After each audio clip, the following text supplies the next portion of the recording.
सुप्रभात बच्चों, कैसे हैं आप सब। आशा है आप सब अच्छे होंगे, स्वस्थ होंगे। मैं मंजू यादव, आपके हिंदी विषय की अध्यापिका।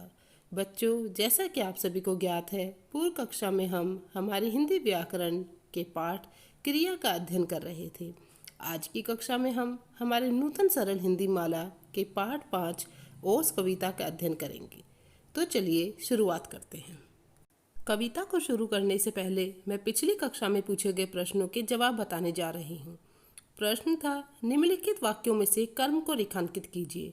यहाँ कुछ वाक्य दिए गए थे जिनमें से आपको कर्म को रेखांकित करना था। माँ ने हलवा बनाया, इसमें कर्म है हलवा। सिपाही ने चोर को पीटा, चोर। प्रतिभा ने भाई को राखी बांधी, भाई। जादूगर जादू दिखा रहा है, जादू। अगला प्रश्न था, निम्नलिखित वाक्यों में क्रिया शब्द को रेखांकित कीजिए व उनके भेद बताइए। आपको इन वाक्यों में क्रिया शब्द को रेखांकित करना था और फिर उनके भेद के नाम बताने थे। भूमिका बर्गर खा रही है, खा रही है यहाँ क्रिया है और ये सकर्मक क्रिया है। प्रियांशी दौड़ती है क्रिया है और अकर्मक क्रिया। प्राची सोती है यहाँ क्रिया, अकर्मक क्रिया। गर्वित ने कुर्सी तोड़ी, तोड़ी यहाँ क्रिया, सकर्मक क्रिया। कृष्णा ने नाश्ता कर लिया, कर लेना यह क्रिया और सकर्मक क्रिया। प्रतिष्ठा फल खा रही है क्रिया और सकर्मक क्रिया। तो चलिए बच्चों, शुरू करते हैं हमारी कविता ओस। ओस कविता के कवि सोहन लाल द्विवेदी जी हैं। कविता को पढ़ने से पहले हम इसके कवि सोहन लाल द्विवेदी जी के बारे में पढ़ेंगे। सोहन लाल द्विवेदी जी का जन्म 22 फरवरी सन 1906 को उत्तर प्रदेश के फतेहपुर जिले की तहसील बिंदकी नामक स्थान पर हुआ था। इन्होंने हिंदी में एमए की उपाधि ग्रहण की तथा संस्कृत का अध्ययन भी किया। इन्होंने राष्ट्रीयता से ओतप्रोत कविताओं की रचना की। महात्मा गांधी पर भी द्विवेदी जी ने कई भावपूर्ण रचनाएं लिखी जो हिंदी साहित्य जगत में बहुत लोकप्रिय हुई। 1 मार्च 1988 में इनकी मृत्यु हो गई। तो बच्चों, आपने सुना ना कि सोहन लाल द्विवेदी जी की कविताएं राष्ट्रीयता से ओतप्रोत कविताएं थी, यानी कि वे जो अपनी कविताएं लिखते थे वे सभी राष्ट्रीयता से संबंधित थे और उन्होंने गांधी जी पर भी बहुत सी भावपूर्ण रचनाएं लिखी थी। बच्चों, अब हम पाठ परिचय देखेंगे, यानी कि इस कविता के बारे में थोड़ा सा पहले सुनेंगे। इस कविता में कवि सोहन लाल द्विवेदी ने ओस कणों का अत्यंत मनोहारी चित्रण किया है। बच्चों, ओस शब्द आप सभी जानते हैं ओस किसे कहते हैं। आपने सर्दी के मौसम में कभी सुबह सुबह उठ के आपके पार्क में या कहीं भी घास वगैरह पे आपने छोटी छोटी सी पानी की बूंदें देखी होंगी, देखी है ना, फूलों पर, पत्तों पर। जी हाँ, उसी को ओस कहते हैं। कवि को ये कभी हरी घास पर मोती की लड़ियों तो कभी हीरो की कड़ियों सी दिखाई देती है, कभी जुगनू तारों से चमकते दिखाई देते हैं तो कभी पत्ते दीपों से। इससे प्रातः काल में दीपावली का सा दृश्य दिखाई देता है। कवि इतना मुग्ध है कि ओस के कणों को हथेली में भरकर घर ले जाना चाहता है और इन पर कविता सृजित करने की आकांक्षा मन में उठने लगती है।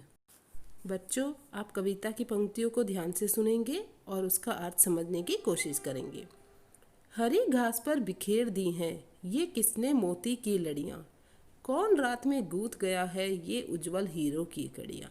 सबसे पहले तो यहाँ कुछ नए शब्द आए हैं, हम उनका अर्थ जानेंगे। जैसे बिखेर, ये होता है बिखेरना, किसी चीज़ को फैलाना। लड़ियाँ, लड़ियों का अर्थ होता है मालाएं, जैसे मोती की लड़ियाँ, मोती की जो माला होती हैं वैसे। कौन रात में गूंथ गया है, गूंथ का अर्थ होता है पिरोना, किसी चीज़ को, जैसे कि धागे के अंदर हम मोती को पिरोते हैं। ये उज्जवल हीरो की कड़ियाँ, उज्जवल का अर्थ होता है उजला, सफ़ेद, यानी कि बहुत ही उजले उजले उजले कौन, हीरो। कड़ियाँ का अर्थ होता है श्रृंखला, यानी कि एक कड़ी से दूसरी कड़ी उसके अंदर जुड़ी होना।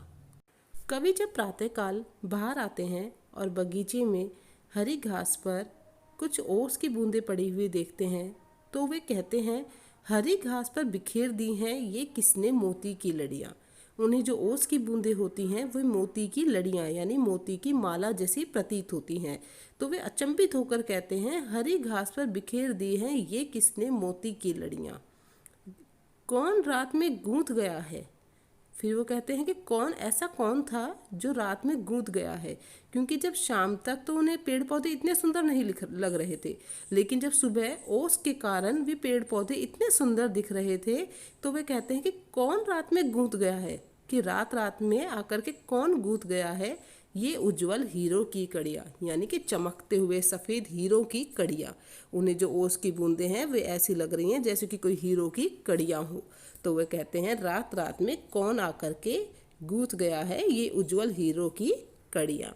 बच्चों देखो, आपको जैसे कि चित्र में भी नजर आ रहा है, ओस कैसी है, बिल्कुल पानी के बूंदों जैसी। चलिए अब आगे की कुछ पंक्तियां सुनते हैं। जुगनू से ये जगमग जगमग, ये कौन चमकते हैं यो चमचम, नभ के नन्हे तारों से ये कौन दमकते हैं यो दम दम। देखिए बच्चों, सबसे पहले हम यहाँ भी कुछ नए शब्दों को देखेंगे। जैसे कि एक शब्द आया है शुरुआत में, जुगनू। जुगनू क्या होता है बच्चों? चमक पैदा करने वाला कीड़ा।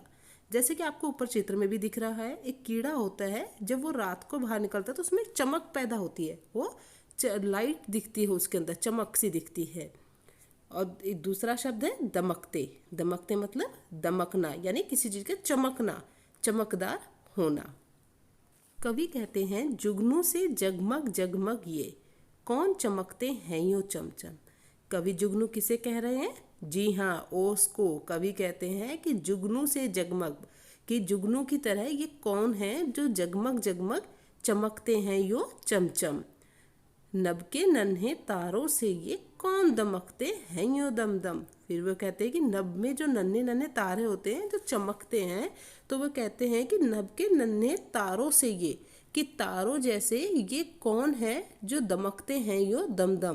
तो कवि ने यहाँ ओस की बूंदों को जुगनू सा जगमग जगमग करते हुए बताया है, और नभ के नन्हे तारों सा भी दमकते हुए, यानी दम दम दमकते हुए जैसा बताया है। तो उन्हें जो ओस है वो बिल्कुल कैसी लग रही है बच्चों? जी हाँ, जुगनू की तरह और नभ के नन्हे तारों की तरह। चलिए बच्चों, और पंक्तियां सुनते हैं कि कवि क्या कहना चाह रहे हैं। लुटा गया है कौन जौहरी, अपने घर का भरा खजाना, पत्तों पर फूलों पर पग पग बिखरे हुए हैं, रत्न है नाना। देखिए बच्चों, सबसे पहले यहाँ कुछ नए शब्दों के अर्थ जानेंगे। जैसे जौहरी। जौहरी का अर्थ होता है पारखी, या जिसे हम ज्वेलर कहते हैं, वो होता है ये। खजाना। खजाना क्या होता है? संचित धन, जो हमने अपने कमाया होता है हमारे घर में, जो हमारा संचित धन होता है वह। रत्न। रत्न होते हैं बच्चों कीमती पत्थर। जैसे कि आपको यहाँ ऊपर चित्र में नजर आ रहे हैं ना, अलग अलग रंग बिरंगे कुछ नग होते हैं जो कीमती पत्थर होते हैं, जिन्हें हम किसी भी अपने गहने के अंदर लगवाते हैं, उन्हें रत्न कहते हैं। नाना। नाना यहाँ कौन? वो नाना नहीं है जो हमारे नाना होते हैं, वे नहीं। यहाँ नाना का अर्थ है अनेक, कि अनेक प्रकार के, नाना प्रकार के, अनेक प्रकार के। लुटा गया है कौन जौहरी, अपने घर का भरा खजाना। अब देखिए, कवि कहते हैं कि यहाँ कौन जौहरी आया था, यानी कि कौन पारखी, या हम कह सकते हैं ज्वेलर, कौन पारखी यहाँ आया था और आकर के लुटा गया है, यानी कि यहाँ पर छोड़ गया है। लुटा गया है अपने घर का भरा खजाना। जो उसके घर में खजाना भरा हुआ था, जो उसका संचित धन था, वह उस खजाने को यहाँ पर लुटा गया है। कहाँ पे? घास के ऊपर। पत्तों पर फूलों पर पग पग बिखरे हुए रत्न है नाना। कवि कहते हैं पत्तों पर, फूलों पर, पग पग, यानी कि जहाँ भी पैर रखें हर एक जगह बिखरे हुए हैं रत्न है नाना, कि हर जगह पर बिखरे हुए हैं रत्न, यानी कीमती जो पत्थर होते हैं रत्न, वो कहते हैं कि हर जगह अनेक प्रकार के रत्न बिखरे हुए हैं। तो वो ये सब किसके लिए कह रहे हैं? जी हाँ, ओस की बूंदों के लिए, कि ओस की बूंदें उन्हें कैसी लग रही हैं? रत्न जैसी। जो कीमती पत्थर होते हैं वे उनकी जैसी उन्हें लग रही हैं। तो बच्चों, आपको आया समझ में कि कवि क्या कहना चाह रहे हैं? जी हाँ, मैं एक बार फिर से अर्थ बताती हूँ। लुटा गया है कौन जौहरी, अपने घर का भरा खजाना, कि कौन जौहरी यहाँ आया था और अपने घर का भरा खजाना यहाँ पर लुटा करके चला गया है। पत्तों पर फूलों पर पग पग।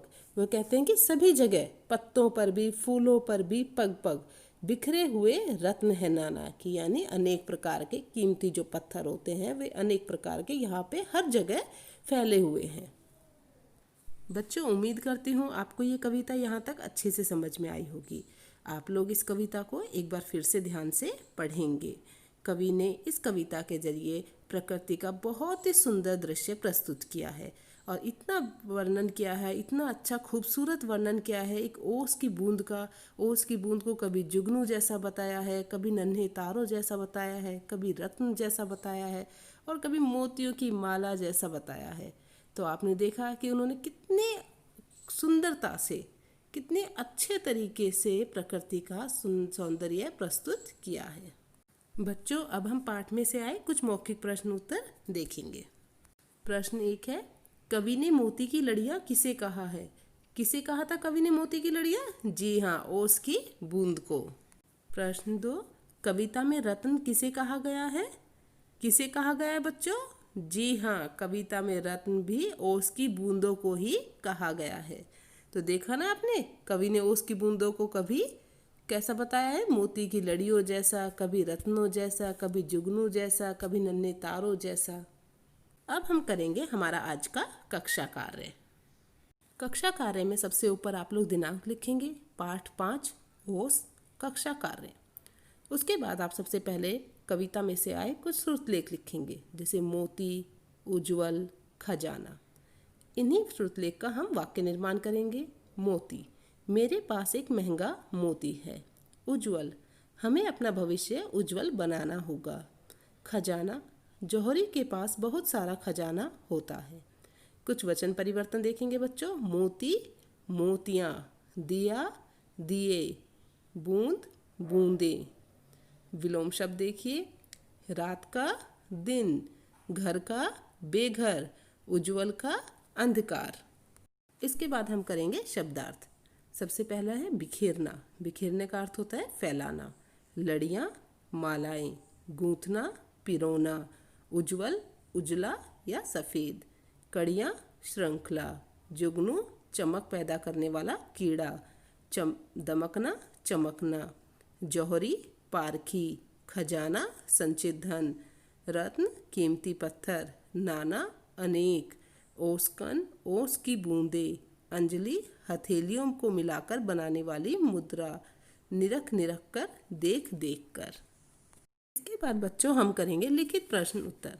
प्रश्न 1, कवि को हरी घास पर बिखरी ओस कैसी प्रतीत हो रही है? कवि को हरी घास पर बिखरी ओस मोती की लड़ियों व हीरो की कड़ियों जैसी प्रतीत हो रही है। कवि ने जुगनू और नन्हे तारों की तुलना किससे और क्यों की है? कवि ने जुगनू और नन्हे तारों की तुलना ओस की बूंदों से की है, क्योंकि रात के समय ओस की बूंदें जुगनू व तारों की तरह चमकती दमकती हैं। प्रश्न संख्या 3, जौहरी अपने घर का खजाना लुटा गया है। कवि ने ऐसा क्यों कहा है? कवि ने ऐसा इसलिए कहा है क्योंकि ओस की बूंदें रात्रि में विभिन्न प्रकार के रत्नों की तरह चमकती हैं। तो ऐसा लगता है कि मानो कोई जौहरी अपने घर का खजाना लुटाकर चला गया है। बच्चों, अब बारी आती है प्रश्न पूछने की। आपसे कुछ प्रश्न पूछे जा रहे हैं जिनके उत्तर आप स्वयं देंगे। प्रश्न संख्या 1, इस कविता के कवि कौन हैं?